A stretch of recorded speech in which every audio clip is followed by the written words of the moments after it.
Merci, monsieur le député. Jacqueline Naquet. Chers collègues, pour ce compte rendu de mission. Ma question porte sur un sujet inquiétant et que vous n'avez pas évoqué. De la Turquie au Golfe arabo-persique, les problèmes de pénurie d'eau sont en train de prendre des proportions inquiétantes et pourraient avoir des conséquences catastrophiques sur le long terme. L'Iran est pleinement concerné par ces enjeux.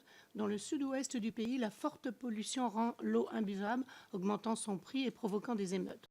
Outre la qualité de l'eau, le réchauffement climatique assèche les rivières parcourant le pays.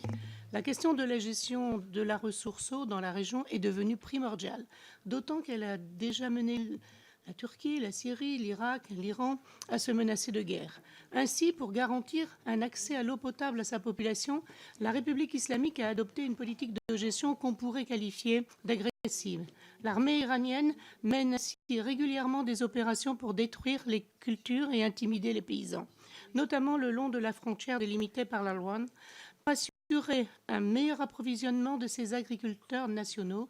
Des retenues sont construites sur les fleuves et ont un impact écologique et humanitaire désastreux, avec la rétention des limons fertiles et l'assèchement des eaux en aval notamment. Si la responsabilité est partagée entre l'ensemble des acteurs de la zone, la position de l'Iran pose question, car la présence sur son territoire de nombreuses sources de rivières alimentant les affluents du Tigre et font la clé de voûte de la vulnérabilité, c'est dur ce matin, de biens de ces pays adjacents. Ainsi, Madame la Présidente, chers collègues, je souhaiterais connaître votre sentiment sur la question et l'avenir de la gestion de cette ressource partagée dans la région. Merci. Merci beaucoup, Madame la députée.